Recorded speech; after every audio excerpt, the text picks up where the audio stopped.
All right, welcome to the last in the series of supporting my child with special needs. I want to believe that you have gained so much following me from the first episode to this last episode. If you have, please put on the comment section that you have been blessed. Remember, just a recap, we have defined who a special needs child is.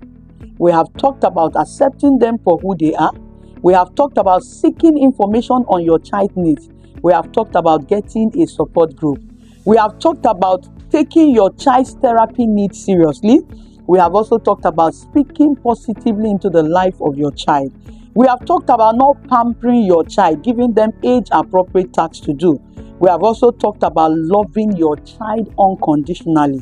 And on the last episode, we talked about treating them as kings and queens that they are. In case you are just joining me for the first time, you have not seen any of the episode on this series, please follow me. Go to my page on Facebook, Instagram, YouTube, and all of the other social media handles on Charity Ibabuchi. You will get to see the other episode on this series and every other series that I've done before now. So let's quickly look at the tip for today, and that is, listen, I want you to pay attention to this, involving your other regular children in supporting these children with special needs. I see a lot of parents make this mistake. When it comes to their other regular children, they leave them out.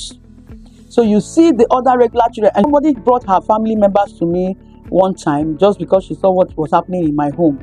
And I saw how this other, she also has 4, I saw how these other 4 were segregating the one with special needs. They were, please, their sister was irritating them. Let me just use that word. Their sister with special needs, which is the 3rd child, was irritating them. Very wrong. When the mother began to complain, "Ma, this is what I'm facing," I said, "It's your fault, ma." It's your fault. Why is it my fault? I said, you didn't train them. You didn't enlighten them. When we found out that my 2 sons had issues, we sat down with my first son, David, and we walked him through. Of course, he went to the hospital with me when we went for medicals with them. We sat him down to explain what it is that these children are going through. Yes, the language was big, but we had to simplify. So David, these 2 brothers of yours are going through, because he also couldn't understand. I grew up with my brothers, and they were working before, and suddenly, we noticed a regression on their working abilities. He didn't also understand what was happening, so we had to explain. So they said ataxia telangiectasia is this. At a time they will begin to regret. So we just, of course, simplify the issue to his level at that point. We told him, we said, so this is what you may be seeing. At a point, they may not be able to do this. But we are also praying. Faith-based parents. I told my son, I said, but we are also praying that they will not experience all of this, that they will overcome all of this. We enlightened our children. And so when we gave birth to Deborah, after 4 years going to 5, and she was growing too, we had to begin to explain, because she was also curious, why are my 2 brothers different? We had to begin to explain to her, so this is what they are going through. And today, I tell you for free, my daughter is the best advocate for their brothers. You see, my last daughter, who is 13, she is the best advocate for her brothers. You dare not look for her brother's trouble. You dare not look at them. I will see my daughter, who is 13, look at outsiders and say, hey, stop looking at my brothers that way. In fact, in this my last journey, I saw her talking to a lady saying, stop looking at them that way.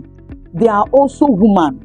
The best advocate for her brothers. Why? Because we enlightened her. We enlightened her. So I told you, I said, it is your fault that your 3 children are beginning to see this one as an outcast. They are beginning to get irritated by what she does.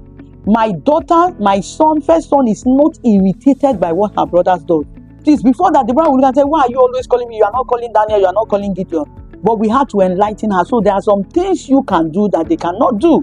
So who do I call? So you see that remorse in her. Oh, so really they can't do this. I said yes. So we have a part to play, parents. We have a part to play. You will not be there forever for your children with special needs, but their siblings, at least to an extent, will be there.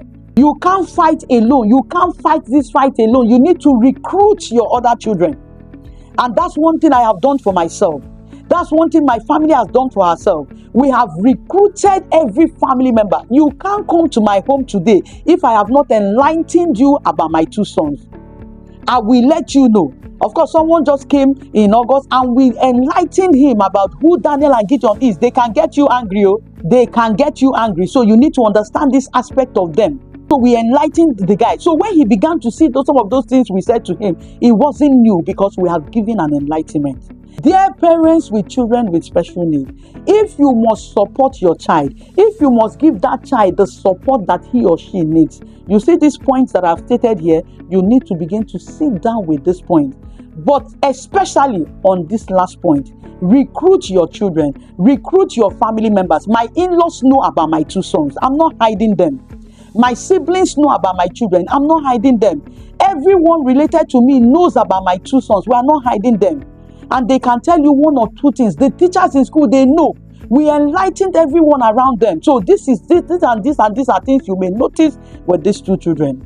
I beg us, dear parents, if our children with special needs will live meaningfully, we have a part to play, and that part is now. We need to begin to play that part. We need to begin to, bridge that gap. We need to begin to function in these capacities. I pray for you. I will round up with this prayer that God will strengthen you, God will help you, and give you that grace to support your child with special needs. And at the end of the day, these children will make us all proud in Jesus' mighty name. Thank you for following me on this series on supporting my child with special needs. I hope you have gained so much. Please, if you have done, engage by commenting, by sharing, and by liking and following us on all our social media handles. Thank you and stay blessed. Bye for now.